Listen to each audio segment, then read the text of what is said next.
Kamu kenapa, Din? Tuh loh, kamu tahu kan si Andre yang anak basket itu. Masa aku ditolak mentah-mentah sama dia? Ditolak? Iya, aku nembak dia. Ih, kok kamu ketawa gitu sih? Enggak, lucu aja, Dina. Lagian kan, kamu tuh kan butuh PDKT dulu, Din. Masa kamu datang-datang langsung ngajak anak orang tanpa kamu tahu luar dalamnya seperti apa? Lagian kan si Andre itu kan orangnya pilih-pilih, Dina. Ih, kamu tuh gimana sih, Dina? Tapi aku lebih oke loh dari cewek-cewek lain nih. Tuh, iya nggak, jujur, jujur. Please. Enggak, intinya gini ya. Kamu tuh harus tahu lah luar dalamnya dulu, Dina. Kayak kita milih saham aja. Bukan begitu, Pak Bagus?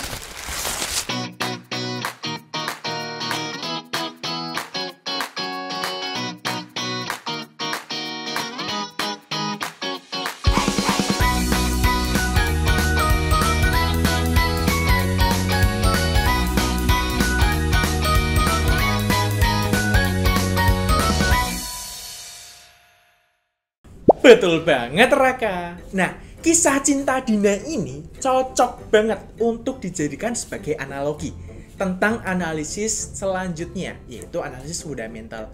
Dimana kita nggak bisa dong untuk melihat seseorang gitu, calonnya Dina ini, bahwa dia cocok banget, dia menarik banget, itu nggak bisa hanya dari luarnya aja. Tentu kita harus kulik lebih jauh tentang luar dan dalamnya dari anak Andre itu. Nah, kalau di saham caranya seperti apa? Kita belajar tentang analisis fundamental, di mana kita melihat, nah, di dalamnya perusahaan ini seperti apa, bagaimana perusahaan ini bisa berjalan. Nah, itu semua dilihat dari analisis fundamental dari laporan keuangan yang dikeluarkan perusahaan tersebut. Pak, kan pada akhirnya sama-sama buat baca pergerakan harga saham ya. Bedanya sama analisis teknikal apa? Ya beda. Bedanya apa? Kalau analisis teknikal itu kita memperkirakan saham dari pola grafiknya. Kita perkirakan dia akan naik, dia akan turun, itu dari data historisnya.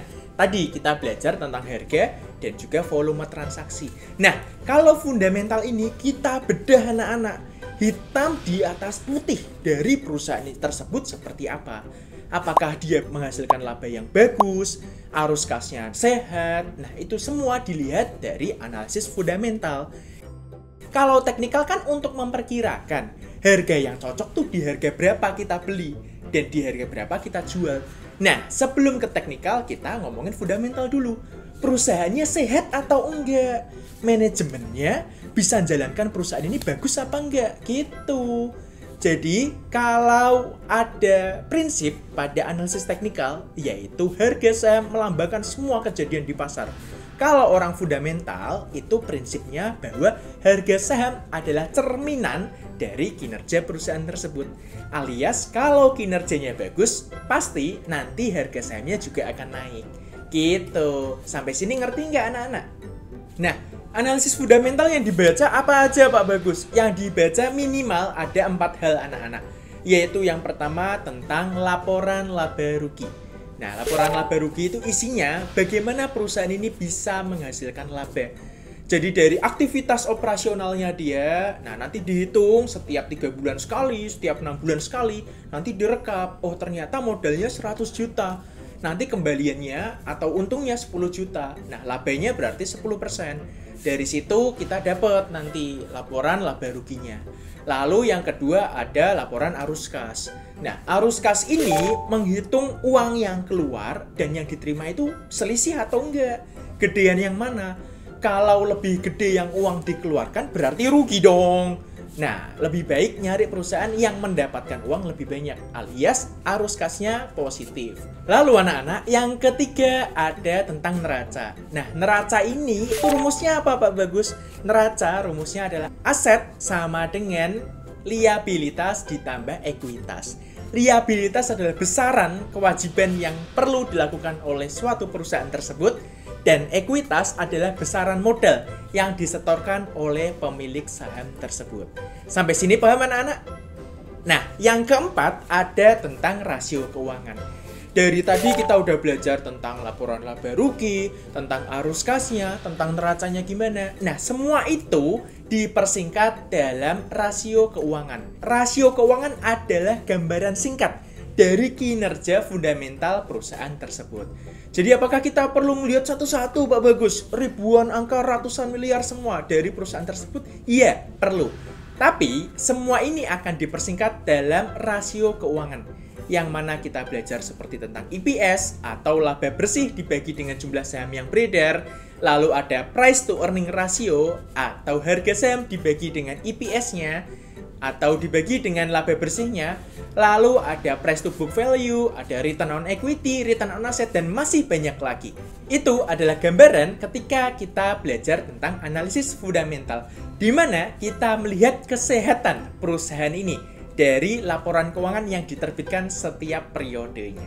Sampai sini paham anak-anak?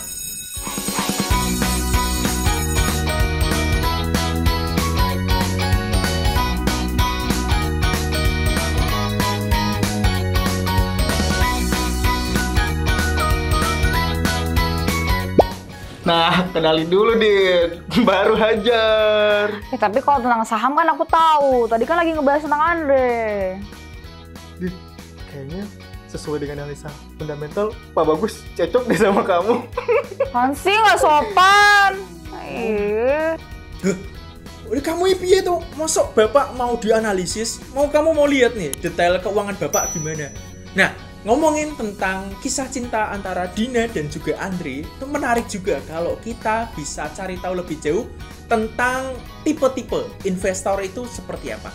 Nah, kalian mau tahu untuk tipe investor tuh macamnya apa aja? Nantikan pada video yang satu ini.